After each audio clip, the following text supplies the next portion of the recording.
What's going on, everybody? Welcome back. Not sure if the chat is going to be working tonight or not on the screen, but either way, we are here. We are rocking. I'm trying to get my setup working again smoothly, hoping everything goes, according to plan. But joining me, as usual, feels good to be back on the microphone. Kenny King, what is going on? Man, it has been a minute, but it's good to be back on the mic with you, brother. Whole lot going on. Whole lot going on. I feel it, man. Now we've had some issues with live streams in the past. We're trying to work on this thing, and this is going to be recorded over to the podcast. If you have any issues listening to this, things cut out, just refresh it, and it should start working again. I'm not really sure how YouTube works. I need to step my game up now that the studio's done. We got to get things going here, but it's nice, man. We've had about a month off, dude. We've missed a lot. Yeah, and I think the last time that we did anything, it was actually we went live. I know that you had the Amik Robertson, and then we went live, and then you took some time off to work on the studio. So there's been a lot that's been going on since then. So we got a lot to get into. 100%, man. I wouldn't say a lot of news just because things are slow pretty much all around the world right now whenever it comes to sports especially football and Raiders in particular. But to start this thing off, Kenny King, I just want to address the elephant in the room. Obviously, stuff, that's being spread all over social media. We're seeing this everywhere in all of our lives. And that's George Floyd and his very unnecessary death, of course. I just want to, send out my thoughts and prayers to George Floyd's family and everything that they seem to be dealing with, obviously, now after that whole situation. A very serious, stressful, and trying time, obviously, for all of us, not even, not just their family, but obviously it affects a lot of people around the world. And Kenny King, you went in depth on your YouTube channel, man, and you couldn't have said things any better myself. So I'm not going to try and change things or make things sound better. Where can we find if anybody wants to listen to your thoughts? Where can we listen to that? Yeah, absolutely. You can go right onto my YouTube channel, Kenny King. It's the same channel that we have linked up on here. I made a video. You can check it out on my Twitter at KennyKing_Jr. I also have a link on my Instagram. That's at _KennyKing Jr. But yeah, I just, I took a few minutes to talk about what's heavy on my heart, things that are going on, things that have happened, not only with the George Floyd situation, but the aftermath, the protests, and the backlash that some of the members of Raider Nation have been getting from other members of Raider Nation. I think that it's very imperative that we speak about some of the things that are happening, and the tolerance level of racism is absolutely zero for me. For me, like I said in my video, I'm a black man first before anything. And so, while yes, we talk about football, we talk about the Raiders, at the end of the day, I'm a black man, and I'm going to wake up a black man. I'm going to go to sleep a black man. So that doesn't change, and I'm going to continue to talk about that. 100%. We're all human beings and we're all family, man. That's what always comes. We always say that, right? Family above football. And you explain that great in your video. Link is in the bio if anybody is interested in checking that out. My guy Kenny King is always coming in level-headed and clutch whenever it comes to any topic, even if it's not the Raiders. Now, Kenny, the first thing that happened right after we shut this thing down, right, was the NFL schedule came out. Yeah. And for the first time, maybe I need to not cover it more often, or maybe I need to tear down my studio or my little setup every year, because I feel like for the first time the NFL schedule makers, and maybe it's the move to Vegas. Shout out to the Vegas hat here, the 2020 Vegas hat. But maybe it's the move to Vegas. But all of a sudden, the Raiders have a fun-looking schedule. Not one of the hardest, right? We're like mid-pack. I forget, that doesn't really matter to me anyways. I could really care less about opponent difficulty, even though we've been like top 5 for like every year that I remember in recent years. But I guess that's what happens when we have a hard division. But we have like 4 primetime games, all at home. And for the first time in ages, we have 3 home games in December. This is nuts, Kenny King. What's your overall reaction? And everyone's already shared their thoughts, so we're coming in late, but I still want to cover it. What are your thoughts on this schedule release? Yeah, overall reaction. I mean, looking at the strength of schedule, I think we have the 12th easiest schedule in terms of the schedule makers, in terms of the winning percentage of the teams that we played. So that's a plus, right? And now, obviously, teams get better year over year. That's the point of football. That's why you have a draft. That's why you have free agency. That's why things happen. That's why you have coaches that come in and change. So teams are going to get better. So we're basing it off of last year's winning percentage. But what we need to look at is, yes, we have four primetime games at home. That's virtually unheard of for the Raiders. We have 3 home games in December. The biggest glaring thing to me, though, is the game week 5 against the Kansas City Chiefs in Arrowhead. This is the first time in nearly a decade that we've played in Arrowhead before it gets cold. We're playing there. We're playing there at the beginning of the season. This is a prime opportunity for Derek Carr to go in there and shut some people up, right? You know, the biggest thing is, the biggest knock is that we can't win at Arrowhead. The Raiders haven't been able to win at Arrowhead, and historically we haven't been able to win at Arrowhead. This is an opportunity for the Raiders to go in there and win at Arrowhead early in the season and make a statement. That's obviously, I think, the first game that every Raider fan was looking at for the schedule release, when we were going to, and you said it exactly. I think every game in Kansas City in Derek Carr's career, it's been in December in Arrowhead. So good, fair opportunity. Now, Kenny, be honest with me. I think you already know my answer here, but what was the second team, the second opponent for the Raiders that you were watching and waiting to see when we played? The second team that I was watching and waiting to see is Tampa Bay. And to see that as a prime time, that's why you're my guy. In Vegas, I like that. Right on the money. I mean, you know, the moment, I think the thing was the moment that we saw, you know, the whole Tom Brady thing leading up into free agency, through the free agency process, it was exhausting. Dana White talking out of his ass was exhausting. That, to the fact that Tom Brady ended up in Tampa Bay was one of those things where you look at it and you're like, okay, great. We get to play them this year, and we get the opportunity to show Brady what's really what, and Raider Nation gets to show out. Then come to find out that game is a primetime game. Now, you know, Raider Nation shows out the most for these primetime games, and especially a primetime game in Las Vegas, it's going to be lights out. So this is definitely a game that I have circled on my calendar. 100%, dude. It's going to be nuts, man. I can't wait after seeing these 4 primetime games, right? And we're like, man, about time.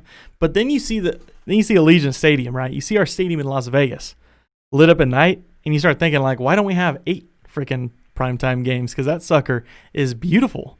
This is the checklist now that we have, right? We got 1, shout out Raider Nation, best fans in football. We got 2, because I'm a traditional guy. These colors are amazing. We have the best uniforms in football. Now we got number 3, the best stadium in football. Probably the best stadium in almost all of sports, right? I mean, you throw some of those crazy, wild soccer stadiums over there across the pond in there, I guess. But for sure, man, the best stadium in football. We're checking 3 big check marks off the board. Now we just need a football team that's going to be playing in January, and the Silver and Black's back on the map as, cornerstone franchise. It's going to be nuts, Kenny King. Las Vegas is full of opportunities. It's been full of opportunities for us. It's going to be amazing for the fan base. I think it's been great for the organization. Now let's see what we can do to the scoreboard, dude. That's what we're missing, man. I'm so hyped. What do you think? Man, what do you think this record's going to be, Kenny King? Are we winning 10 games this year? I definitely see us winning 10 games. I think that this is an opportunity where the Raiders can go in there and make a name for themselves, right? You know, this is John Gruden's 3rd year. He's done a complete overhaul of this roster. He's completely built this roster to his specifications. Mike Mayock has done a hell of a job with the recruiting and drafting of players, bringing in free agents, bringing in key free agents, linebackers who can cover the tight end, bringing in some veteran help in the secondary. And also, you know, we can't discount what he's done with the offensive line too, right? Richie Incognito, Trent Brown. We've brought in some guys that can actually block and get our quarterback some time. They can get the running back some time. I look at the record and I look at the schedule and what this record could be. I see the Raiders easily getting 10 wins. We should have had 10 wins last year. There was a few that slipped through the cracks. There was a couple that, you know, we got screwed by the refs, whatever, can't cry about it. It's over. We can't do anything about it. Now let's look forward. But I think 10 wins is that barometer, right? That's where we set it to say, you know, if we don't get 10 wins, we need to figure out what's going on, because this is a team that offensively, they should be a top 5 offense. You look at the weapons that we have, this should easily be a top 5 offense if all cylinders are clicking. defensively, this defense looks like it should be better. You look at some of these teams that we're playing, the San Diego, Los Angeles, SoFi Stadium Chargers that don't have any fans. They're running with Tyrod Taylor. You've got Drew Lock in Denver, who hasn't really shown a whole lot. Now, obviously, we're gunning for Pat Mahomes in KC, and that's our number one goal. But there's some winnable games in this division, and I think that 10 wins on the season should be the goal. Yeah, 100% right there with you. I had a thought pass through my head, but I have so many things going on here. Shout out to the live chat.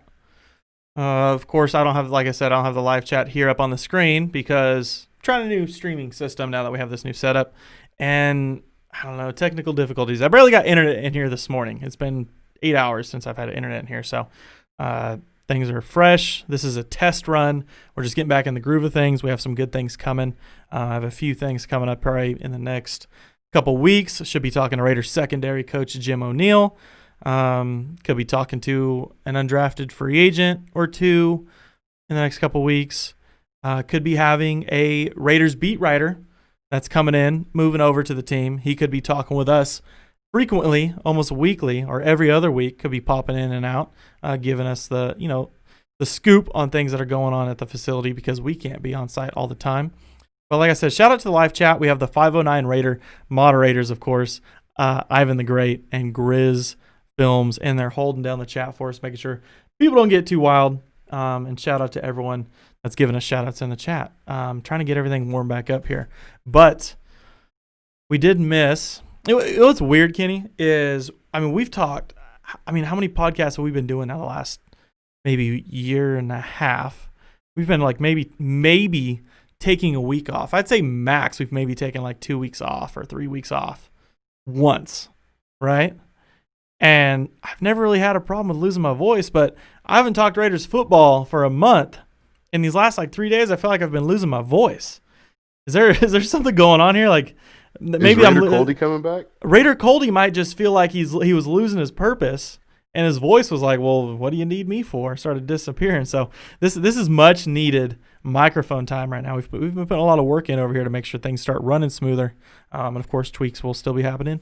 2020 season should be legit. Everyone that's listening now, the plan is me and Kenny King, depending on what is going on here with what games we go to. But we're going to go live just like this on YouTube as soon as the game ends.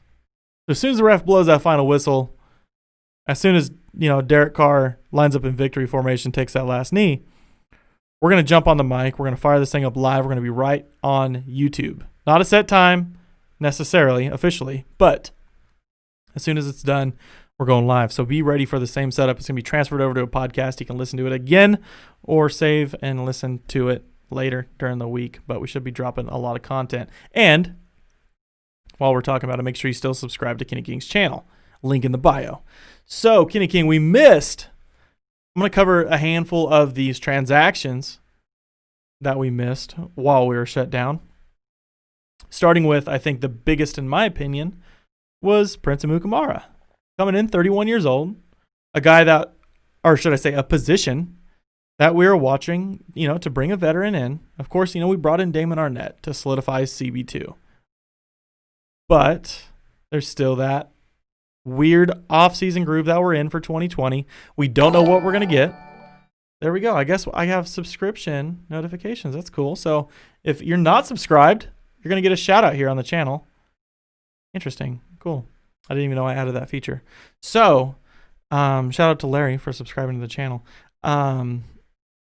He came in, and if Damon Arnett's not comfortable enough with getting all the snaps in the offseason, maybe Gunther, maybe Jim O'Neill, they don't feel comfortable with him starting week 1. We have a guy, Prince Amukamara, that, he's missed 4 games over the last 3 years. It's been since 2014, 2015, since he's had a major injury. Forget what he was. I think he tore a pec or bicep or something pretty major. But since then, he's been pretty good, man. He's allowed 6 touchdowns. His last 3 years, right? He stayed in Chicago the last 3 years. He gave up 6 touchdowns. He had 3 interceptions. He had 16 pass breakups. We signed him to a 1-year, little over $1 million contract. Some good, solid veteran help What do you think about Prince Amukamara, Kenny King? I like the Prince of Mukamara signing, especially after the Eli Apple signing, right? After we brought in Apple and we saw what Apple got paid or was going to get paid, and then the fact that he failed his physical or whatever, and we didn't end up signing him. Looking at bringing in veterans, I know that Mukamara was a guy that they looked at. Logan Ryan was another guy. Dre Kirkpatrick was another guy that they looked at. I like the signing because it's a great value signing. He's a veteran. He's got a great leadership role. He's played on a very good defense with the Chicago Bears. He's also a guy that goes after the ball. So if you look at his stats, if you look at his highlights, he's a guy that's always continuously going after the ball, either through the air or when the ball is in a player's hands, he's trying to get the ball out of their hands. That's what we need on this team. In 2016, and I hate going back to all the way to 2016, but that was our last winning season. One of the things that the defense did extremely well was that they turned the ball over and they got the ball on those turnovers. If we can do that with this team, I expect to see good things. That's really all we're missing, because especially at the end of last year, I mean, I get it. We've been both big believers in our quarterback, and this offense now has the firepower that we're looking for. And it felt like, it's so easy to get angry at the defense. Like, it just is, right? When you're giving up big plays. It's one thing, like, when the offense doesn't make a play, you just kind of sit there. But it's so easy to get mad at the defense whenever they don't make that play or they give up the big play. But at the end of last year, they really started clicking. I really had no issues with the defense. Will Compton stepped in. That's not going to be a free shout-out, Will Compton. I will bill you for that shout-out later on. But Will Compton came in, and he was one of the best middle linebackers in the league those final few games of the season, and really kind of shored up the defense. We had a really good run-stopping defense, and our secondary, although was kind of shaky at times, we had a lot of rotating players. Safeties getting hurt all over the place, right? Our two starting safeties at the beginning of the year were gone, so we're rotating guys in as role players, trying to fill this need, trying to make things happen. We have what was supposed to be our number one corner traded like in the middle of the season, but we still were able to kind of get some chemistry growing. We add these young guys in. Maybe we keep, bringing in some continuity. And this defense, I mean, could be, I don't want to say better than the offense, but they could be just as exciting as the offense with all the talent that we even added with Henry Ruggs, Lynn Bowden Jr., Brian Edwards, all those guys. This could be a very, very exciting 2020 Las Vegas Raiders football team. But here's the thing. I catch myself getting into this, and we could say this every offseason, right? At the end of the year, we're all mad, like, oh, we're so far away, let's rebuild again. But this is about the time, end of May, June. No matter what you are as a Raider fan, no matter where you sat at the end of last year, you're sitting here with me. I can guarantee you, like, I think we got a shot at making the playoffs this year. Is this? There's something going on with this, Kenny King. It's about that time. I mean, we're as Raider fans, we're gluttons for punishment, right? Where, every year we think we're going to make the playoffs, and every year our team looks good. One of the things is I think this team looks better than it did last year. I think the team showed some flashes last year, and I think that down the stretch we had some unfortunate events, and we couldn't close out games. We couldn't score in the red zone. We couldn't stop some teams. But I think, and I'm hoping that the moves that we made in free agency and the moves that we made through the draft are what's going to be the difference maker on that. We've got some guys on offense that can score, that can get the ball. We brought in a guy like Jason Witten, who he's not going to get 1,000 yards. He's probably not going to get 500 yards, but he's probably going to get 5 to 7 touchdowns just because that's what he does. He is a red zone tight end. That's what he's been. Mm-hmm. That's where he excels. He's basically an older version of Foster Moreau. And, looking at Foster Moreau and where he is, we don't know what his health level is going to be going into the season. So it's definitely, it's a safety net. But I know we're going to talk about some of the transactions that we made, so I'll let you get into that. But, yeah, I mean, I think that this is the time where Raider Nation gets excited, and we talk about, we're going to make the playoffs, and we're going to go 19-0, and we're going to win the Super Bowl, and everybody's going to be, stomping down Las Vegas Boulevard, and, we're going to get crazy. So I'm with it, man. I'm with it. This is what we do as fans. Even like right now, how we opened up the show. It's a very trying time, very stressful time, a very serious time. And of course, it might be like that around the entire world, but a lot of us can live those type of lives day to day. You know what I mean? You have those struggles, you have those issues, you have those obstacles you have to overcome, and you sometimes just have those people in your life you just can't deal with. So the Raiders, or YouTube channels, videos, highlights, anything related in the off season, all these moves, transactions for your favorite team, the silver and black. This is how we get through it. So I'm glad, we're able to get this thing pumping out again, because I've definitely missed it. Corresponding with the Prince Amukamara move. And shout out to the live chat. I see a lot of all caps in there, half breed. Shout out to everyone. Milton's greatest. Philip Carson. Philip Carson wants to know how we're getting in to do post game shows. If we're going to be walking out of Allegiant Stadium. We're only going to a couple games at Allegiant Stadium, 2, maybe 3. And if we do, there'll be a slight intermission as we get to stage door or a disclosed location, maybe later to be decided. We'll still be going live after the game as soon as possible, as soon as we can get there.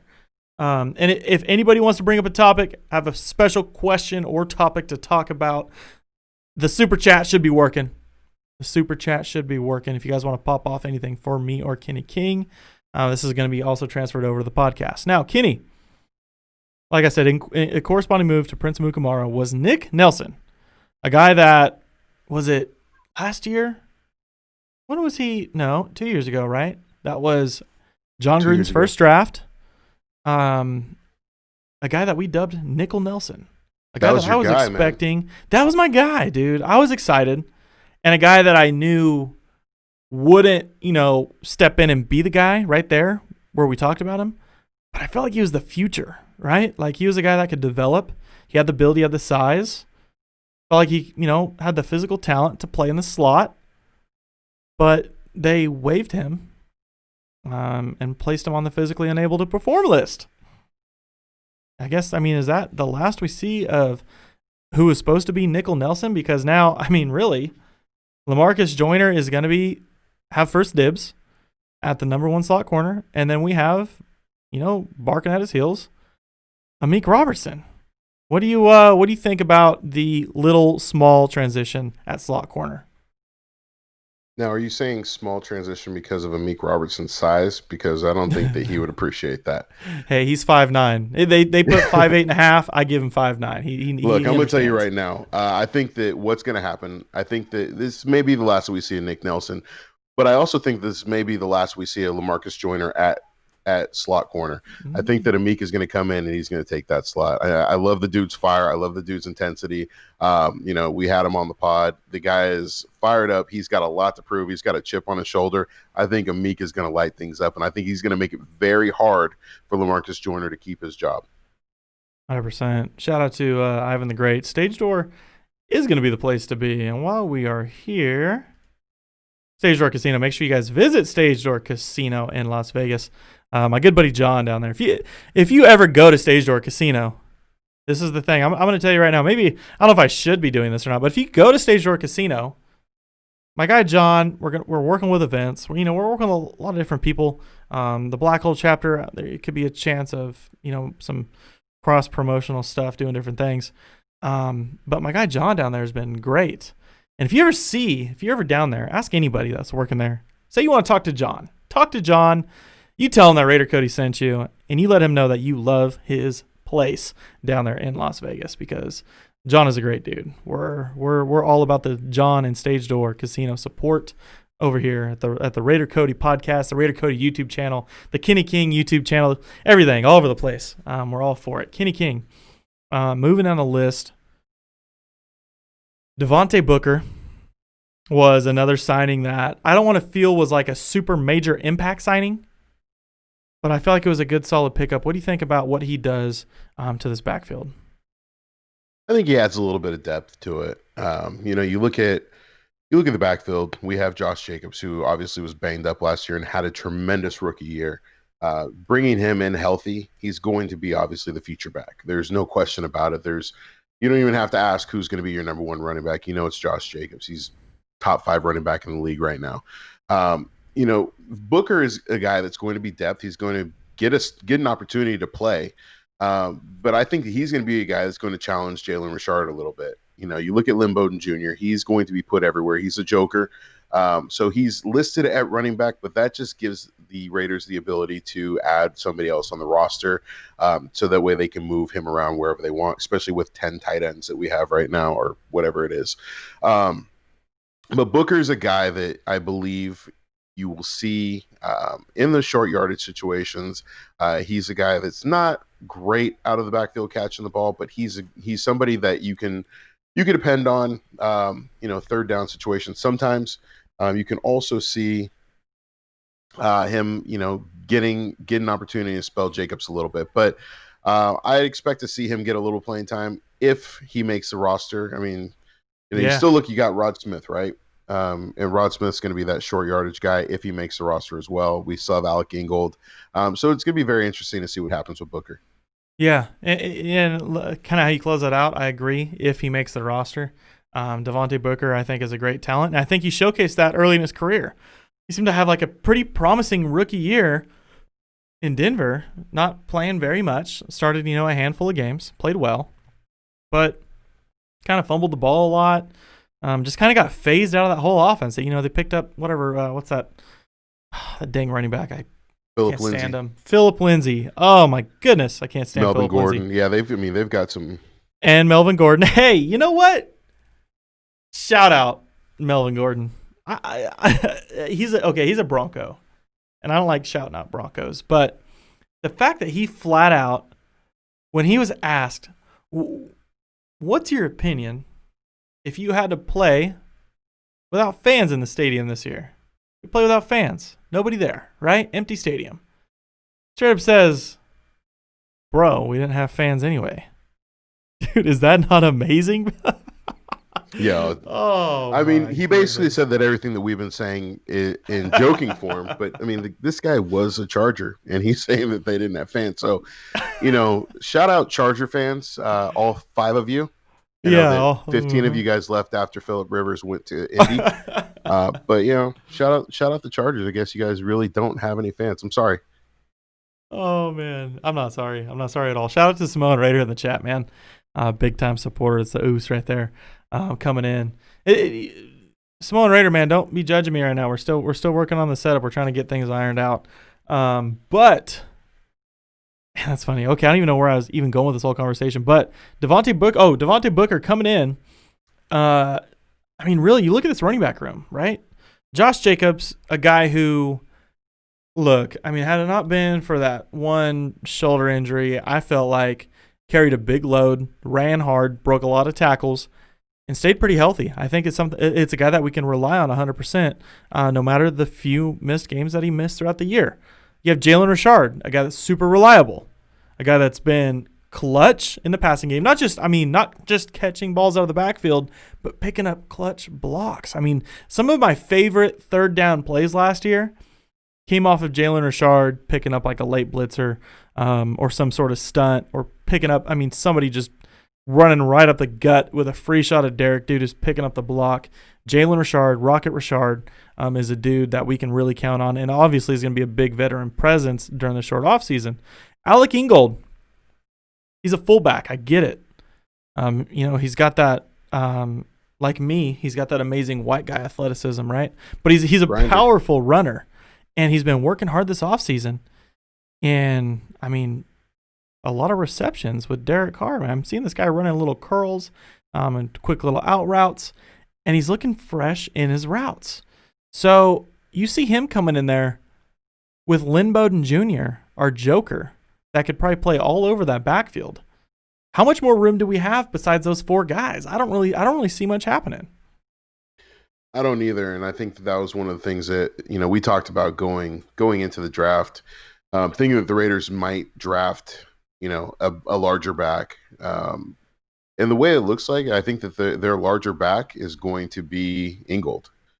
When it really comes down to if they're going to use a larger back, it's going to be him. But I think that they're going to put it on Jacobs' back. We've seen what Jacobs does at the goal line. Yeah. We've seen the kind of power that he has. Jumping over the line, it's reminiscent of Marcus Allen.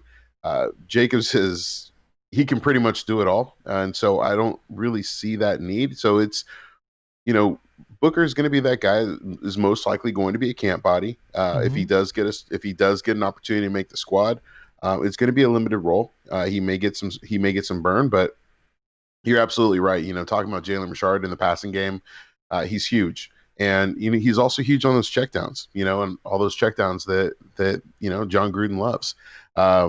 Where he can get a ball he can get the ball at the line of scrimmage and take it 15 yards. And so I think that those are some of the things that we look at, and those are some of the things that that separate the veterans that we have on this team, and also some of the veterans that are being brought in. Good stuff. Shout out to the chat again. Rob Block coming in here, the homie Rob out of Las Vegas. He says that Kenny needs a hop in the bucket in the 559 and go live with you. Now, Kenny King, we've already talked about this, bro, right? What were we thinking? Week 1? Were we just going to kick off the season week 1? Yeah, we're thinking week 1, the Tahir Whitehead revenge game. The Tahir Whitehead revenge game.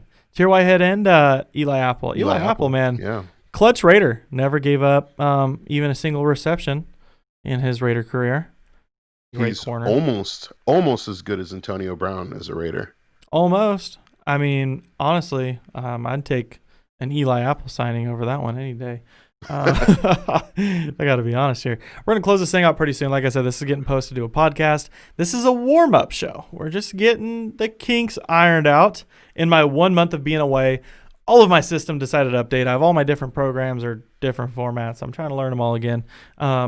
One last topic whenever it comes to transactions I want to talk about is this tight end carousel. It's, kind of interesting because it's John Gruden. It has all the jokes, right? You get all the jokes, where, we're going to go out there with freaking, we're going to have the first, 5 tight ends set, right? All this different stuff. So the most recent has been Paul Butler. And I feel like we've noticed this as Raiders fans over the last year or so. Paul Butler seems to get cut, signed. Now, Paul Butler's only been in the league for 2 years, believe it or not. I feel like I've seen enough transaction notifications to feel like he's been here for 8. But Paul Butler, right, he's had 2 years in the league. He had 4 contracts with the Raiders. And then he had a short little stint with the Lions. And now he's already had 2 contracts in 2020 with the Raiders. 7 contracts in 2 years. Imagine that as an NFL football player trying to settle in. And that's why, you know what? I try not to, I shouldn't say us, Kenny King, we try and give some respect to any and all Raiders players, even if they're not superstar pro bowlers, or even if they're not even making the team. They're all humans, and they're moving around. Paul Butler, man, is on quite the carousel right now, man. Yeah. And Paul Butler just had a baby, too. So, to be going back and forth with a newborn, that's props to him. And I'd love to see him get a shot. It's just one of those situations where once again you look at this roster, you look at the tight ends that we have. You've got Darren Waller, you've got Foster Moreau, you have Jason Witten, you have Derek Carrier, you have who else do we have? We've got Paul everybody. Butler. we've got so many tight ends that I can't name them all. And you have to wonder, who makes this roster? Who's the odd man out? Who's the guy that doesn't get a shot? Now, obviously, Moreau, Waller, and Witten are going to make the roster. Then you look at, the next level. Is Carrier's a guy who's got a good relationship with Carr. He's got a good relationship with Olsen. He's been around the team for a while. Veteran leadership. He's a guy that can kind of play. He was playing that Joker role before. Got a little speed on him. Is he a guy that stays? Is he a guy that goes? So those are some questions that, some of the questions that we ask. But shout out Paul Butler, dude. Dude has been on. He's traveled more miles than the Raiders did last season. I'll tell you that. Dude looks like a beast too. He's got. Oh yeah. He ain't no slacker. He's not just waiting around for a job. Dude's putting in work no matter what. So shout out to the chat if you guys can help us out as we close this thing out. Hopefully there's nothing we missed. But now we're just waiting on, I guess the NFL to kind of get back underway, right? We're waiting for practices or for players to get back in the building. And right now that is at the earliest May 15th. So I could see that getting pushed back again. Who knows what happens? But it won't be until at least May 15th we see players back at the You mean facilities. June 15th? June 15th. Yeah, June 15th. What month are we in? See? Well, I don't take a month off, Kenny King. I go off of, I guess, the Raider Cody calendar instead of the actual real one. June 15th will be the latest or earliest. See, now I'm all jacked up. But that's not stopping Derek Carr and this offense getting out there and getting some reps in. You're seeing, everybody, right? Pretty much all of our wide receivers have been out there at least one or two times. Almost every single one of them. You see even like the offensive linemen. You see Colton Miller out there.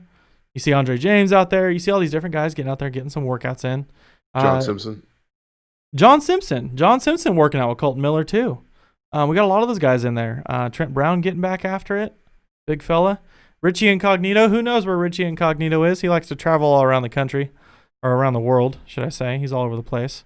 Hopefully he's not during this time. But this team, man, I think they have something to prove. I think they're mad. The way last season ended, and this is nothing against the Oakland crowd, but I think it made them mad, and I think they want to win some football games because I think it just left a bad taste in their mouth. And I'm not saying that's a bad thing, leaving that Oakland Coliseum like that. Yeah, it sucked for us being there, but I think it's going to be something that's going to finally, hopefully, push this team over the edge to get in Vegas and kick some freaking butt, Kenny.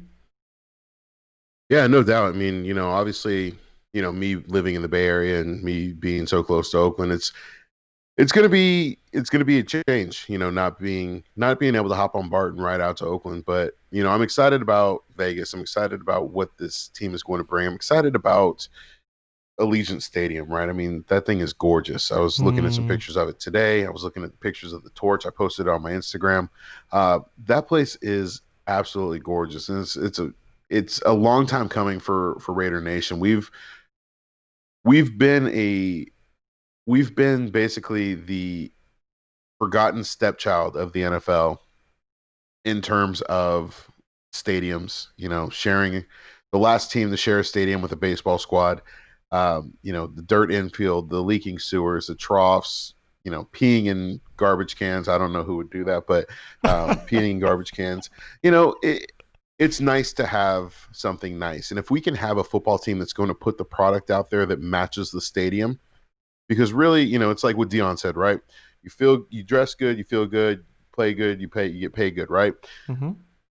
If you have a team that matches the stadium that you have, you've got a world-class franchise. Now, obviously, you need to have the product put on the field. We need to see what's going to happen. That's what this season's about.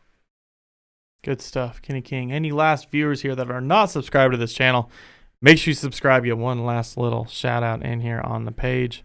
And make sure you go down, drop in the bio, subscribe to my guy here, Kenny King Jr.'s YouTube channel, as he's getting his well off the ground. You got some stuff rolling over there. A lot of thoughts, even a little bit outside of football over there for some interested fans. And things could be, hopefully, rolling here pretty soon in the off-season programs. And the content's going to be pumping out even more. Shout out to the live chat, everybody in here sticking it through us with us tonight as the test run, the official test run. Things are only going to get better from here.